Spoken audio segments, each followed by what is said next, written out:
ಭಾಷಣ ಮಾಡಿದ್ರು ಅದು ದ್ವೇಷ ಭಾಷಣ ಇಲ್ವಾ ಅಂತ ಅವರೇ ಪರಿಗಣಿಸ್ತಾರೆ.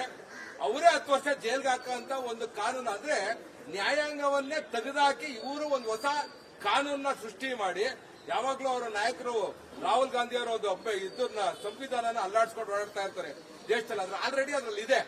ಯಾವ ವ್ಯಕ್ತಿ ಏನನ್ನ ಕಾನೂನಲ್ಲಿ ವಿರುದ್ಧವಾಗಿ ಮಾತಾಡಿದ್ರೆ ನ್ಯಾಯಾಂಗಕ್ಕೆ ಹೋಗಿ ಅಲ್ಲಿ ಅವರಿಗೆ ಶಿಕ್ಷೆ ಆಗಬೇಕು ಅಂತ ಇವತ್ತು ಏಕಾಏಕಿ ಒಬ್ಬ ಡಿಎಸ್ಪಿ ಮೇಲ್ಪಟ್ಟಂತ ಅಧಿಕಾರಿ ಯಾರೇ ವ್ಯಕ್ತಿನ ಇವತ್ತು ನಮ್ಮ ಅಧ್ಯಕ್ಷರು ಮಾತಾಡಿದ್ರು, ಶಾಸಕರು ಮಾತಾಡಿದ್ರು, ಅವ್ರಿಗೆ ಅನ್ನಿಸ್ಬಹುದು ಇದು ತಪ್ಪು ಅಂತ.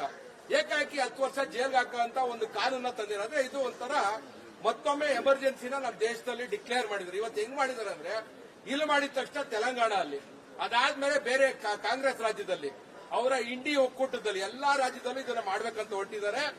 ಇದು ಒಬ್ಬ ವ್ಯಕ್ತಿಯ ಸ್ವಾತಂತ್ರ್ಯದ ಭಾಷಣವನ್ನ ಕಿತ್ಕೊಳ್ಳುವಂತ ಒಂದು ಹತ್ತಿಕ್ಕಂತ ಕೆಲಸ. ಇದನ್ನ ತೀವ್ರವಾಗಿ ಖಂಡಿಸ್ತಾ ಇದ್ದೀವಿ.